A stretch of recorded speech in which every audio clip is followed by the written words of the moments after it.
Attitudes and persuasion.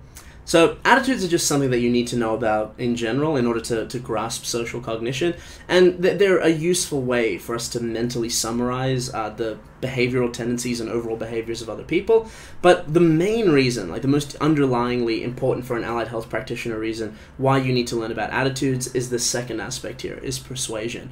Most real life persuasion is about trying to change somebody's attitude towards a particular activity or person or thing, something like that. All of advertising is persuasion, for example. You're trying to give you a good attitude about a product, something like this. So we need to give you at least some psychological bases as to what are the most effective ways to try to persuade people of things, because sometimes your allied health clients will give you a hard time, and having, you know, some good background and at least the mechanistic craft of persuasion will give you some scaffolding to build your strategies from. So attitudes and persuasion.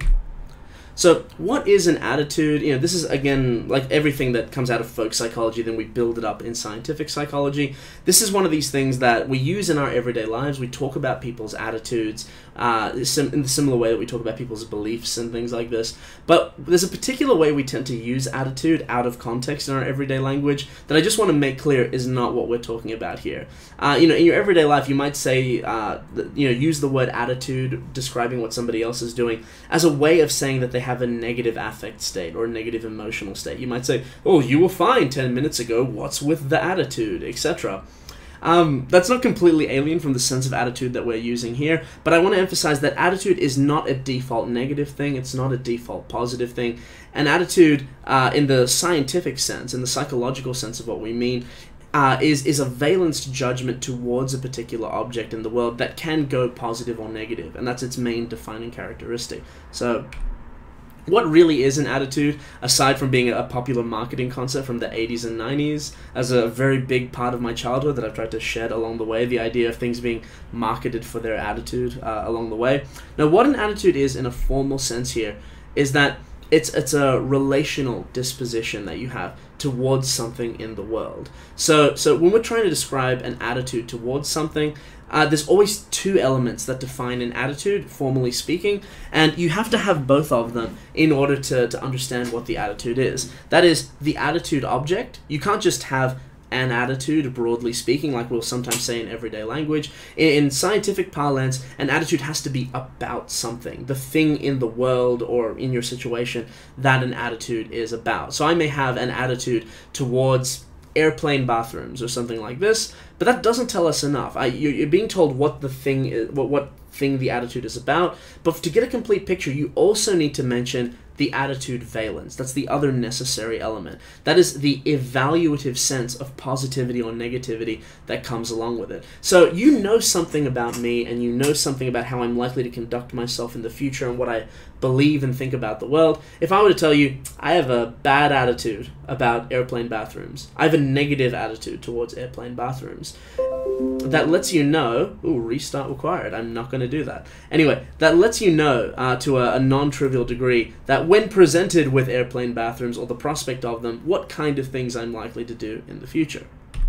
So just to clarify that word there, in case anyone doesn't have the chemistry background to have an intuitive understanding of what it means, a valence judgment or a valence component is the evaluative spectrum component of something that we're talking about. So to say that an attitude has a valence is to say that it has some evaluative characteristic to it that runs in some magnitude along a dichotomous continuum, generally between opposing poles of either positive or negative, liking or disliking, agreeing, disagreeing, things like that, so long as it's on a spectrum from one thing to its opposite. That's what we mean by a kind of valence judgment in this sense. So when we talk about how attitudes present for us, the easiest way to sort of think of an attitude is that it functions as a kind of intermediary between what you believe and what you're likely to do. And because of that middle space, we have a mnemonic for what it maps onto, broadly speaking. Your attitudes will, when you have an attitude towards something, you have an influence. You know, it organizes together a bunch of different aspects. Your affect, that is to say how you'll feel about it in a good or bad way. Your behavior, whether you're likely to approach or avoid it, have a positive interaction or a negative interaction. And your cognition, what will be the judgments and beliefs recruited when you engage with that thing. To give a very quick example here, there's just a visual breakdown of the ABC affect, behavior, cognition sort of aspect of this. Let's just say for a moment I had negative attitudes on gun control. This is a big topical thing of the United States. If I had negative attitudes towards gun control, then I might have an affective component, the kind of moods or emotions that come out of me when exposed to guns or to gun control, will be consistent with that negativity. So guns scare me, so I want them to be controlled. I feel positive when I think that I'm in a gun-free zone or a gun-free country, as we are for the most part here in Australia. It'll have a behavioral component. So the things that I seek out in the world, the kind of things I engage with, will relate to what I'm looking for here. So let's say I have a positive attitude on gun control or a negative attitude towards guns. I might, vote for control advocates wherever possible. And it will affect how I organize my beliefs as well and my cognitive judgments. I might say that, gun owners end up shooting innocent people. That's part of why I have a negative attitude towards guns or a positive attitude towards gun control. So, beyond that role that they play for us personally in kind of organizing how our beliefs and actions and feelings fit together, it's often useful to describe how we feel in terms of our attitudes. It's super useful from a psychometric perspective, from the perspective of professionals or clinical professionals, things like this, to understand how you're going to behave in the future if they know something about your attitudes. Generally speaking, if you have the time and motivation to think about your actions, you're not just reacting to outside stimulus or you're not being pushed around by somebody, your attitude, if somebody knows your attitude towards something in the situation you're in, is the statistically strongest predictor of what your behavior is likely to be. If I'm just on an airplane and I need to pee, and what all you know about me is that I have a negative attitude towards airplane bathrooms, that is going to be one of the most useful things you could know about me in that situation, in terms of how long I'll hold it for, how unhappy I'll be about having to go to the bathroom, something like this. So in terms of where attitudes come from, we don't have to go into a lot of detail on this. You just need to know that there are two essential theories. There's two main ways that attitudes form. One is self-perception theory. Self-perception theory is you just noticing how you already behave in certain situations and then labeling that your attitude. I notice that it always makes me unhappy when people talk about apartheid or something like this. So having noticed that, I will now say I have a negative attitude towards apartheid. That's a particularly distasteful example, so forgive me there.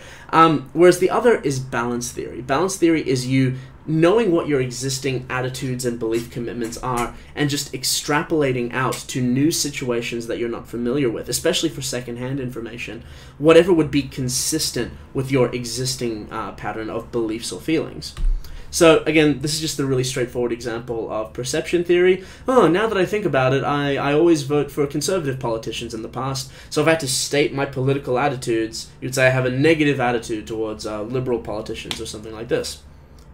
Whereas balance theory is the slightly more complicated one, where you try to parse out the attitudes and relationships you know you already have in order to predict what your attitude should be to something new you haven't been exposed to. So the idea, if you think about the dynamics of social interactions like this, you would think things like, well, the friend of my enemy is my enemy. The enemy of my enemy is my friend. The friend of my friend is my friend, etc. You're balancing up the valence aspects of this, the positives and the negatives, in order to predict what your stance on something should be. This happens for me quite a lot when I'm on Twitter, for example. Sometimes I'm exposed to a new person or new issue on Twitter, and I know nothing about them. They're completely out of context. All I know is that they've been retweeted and endorsed by somebody else who I either like and follow or dislike and don't follow. And based on that initial connection, are they the friend of my friend or are they the friend of my enemy or something like this, I will make that initial starting attitude approach of whether I have a positive or a negative attitude towards them. A positive attitude towards people with a positive past connection, a negative attitude towards people who are the friends of my enemies, things like this. Now, when we talk about attitude change, there's a couple of different ways of approaching this, but I'll just cut to the chase on this. In psychology, if you want to change somebody's attitudes, there's only one really, really reliable way of doing that, and that is relying on cognitive dissonance. To define it quickly, cognitive dissonance describes the sensation of tension and discomfort you feel whenever you're made consciously aware, it's in your working memory in real time, consciously aware of internal contradictions or inconsistencies. So when you are saying one thing and doing another, and they're inconsistent with each other, someone points that out to you, you experience cognitive dissonance. It's uncomfortable. If someone points out that you believe two contradictory things at the same time, for as long as you are made aware of that, and they keep bringing it up, you experience cognitive dissonance. It's very uncomfortable. So we often change our attitudes or our beliefs, from external persuasive pressure like this, in order to escape cognitive dissonance. If I believe two things and they're inconsistent with each other and somebody's not going to let me get away with that, I'll feel so much cognitive dissonance, I'll feel so bad that something's got to give. One of those two things has to go. And while the person trying to persuade me or pressure me may not be able to control which of those two things is the one that ultimately gives, something's got to give, so they have at least a 50% chance on the matter. So that's essentially the reason why it's so essential to persuasion. People don't respond well to being browbeaten. People will sometimes comply with you overtly and then just change their mind in private after the fact if you just do a better argument and humiliate them in front of other people and things like this. But if you want the best way to really change somebody's attitude on something, or really change their belief or position on something, you use cognitive dissonance. You point out why they should voluntarily change their stance, because it conflicts, it's contradictory with something else that's more important to them. And again, you may be thinking, oh, well, does that mean I only have a 50-50 chance of persuading someone of something? Something's got to give out of the two contradictory things, but I can't say which. No, that's where the craft of persuasion really comes in. Those three components of an attitude that I mentioned before, if you put somebody in a certain kind of situation, you can use a persuasive technique to make the thing that you're targeting less likely. You make one of the two things in the contradiction less likely to be the one that gives, because they're more committed to it on the spot. Then you're more likely to change the other thing and successfully persuade them. What do I mean? Let me just quickly give you some examples here. So the following are some techniques of persuasion that ultimately hinge on a version of cognitive dissonance. Let's say ingratiation. Ingratiation is to manipulate someone's affect. You perform small favors or gestures for somebody that makes them feel bad about rejecting something that you later ask from them. That someone's sense of reciprocity is being exploited. So, you've just shown up at the airport, and I'm a 1990s Hare Krishna or something like this, and I put a big, beautiful flower wreath over your shoulders as a gift. It's delightful, before asking you for donations or asking you for money or something like this. What I've done there is I've manipulated the situation to spike your affect, to make you feel good and make you very aware of that in person, then ask you to do something that's conflictual with that. You feel gratitude towards me, but you don't want to give me any money. Out of those two things, something's got to give, and I've made the one that relies on your affect, the one with the big flowers around your neck, the social pressure you're feeling, that's less likely to give out of the two of them, so you're statistically more likely to cave and give me money to resolve this conflict that you feel. Lowballing, or the foot in the door effect. We saw this in the Milgram obedience experiment with how you only went up the shockboard by 15 volts at a time. You're relying on someone to make small initial commitments that just escalate over time, rather than asking them to make a big decision that they would be more willing to reject or argue with or something like this. Because of this, you're targeting their behavior to be less likely to be one of the two things that caves when they're inconsistent. Someone in the Milgram experiment might think, I want to obey this experiment, but at the same time, I'm behaviorally already committed. I've pressed so many switches already, and it's just a tiny bit more. How much more is 15 volts more compared to the already, 280 volts or something like this? Because they feel more attached to that past history of behavior, they're more likely to stick with it. You've lowballed them or used the foot in the door to make them commit to their behavior. And last example of this, which is very straightforward, is you can manipulate somebody's cognition just by lying to them. If you want somebody to change their behavior and you give them a new belief that is false and inconsistent with that, if they don't realize that it's false, everyone wants to change their behaviors to be consistent with their beliefs. Again, until they find out that it's false, they have more control over their behavior than what they believe, so a lie can be an effective way to change someone's position. Not that I'm saying you should lie to your allied health clients, obviously, but it is that kind of tactic that can work in this sense. So this is where I have to make the quick plug, and I've just run out of time on this, so you just take a quick 4 minutes apart from this to go look at it. There's an experiment by Leon Festinger, the guy who really discovered the underlying dynamics in psychology of cognitive dissonance. If you are doubting anything that I've said along the way here, if you want a vivid demonstration of how powerful cognitive dissonance is in making people change their own attitudes or change their own beliefs, he did a brilliant manipulation in this experiment where, just to give you a quick spoiler on this, it won't make sense until you watch the video, but using a manipulation of cognitive dissonance, by paying people less money to lie for him, he made them change their beliefs about a task that they thought was boring, and they came back later on to do it again because they'd convinced themselves they thought it was fun. Tantalizing, isn't it? Definitely watch the video, or click on this link, or type that in as a fat finger sort of thing, or go to the associated link on the Leo page. It's very good. You'll learn a lot from it. That brings me to the end of this. The attitude summary, of course, is we get our new attitudes from self-perception and balance theory. The best way to change someone's attitudes is with cognitive dissonance. That brings us to the end of that. So I'll see you in the last little part of this, the part about the different concepts of the self.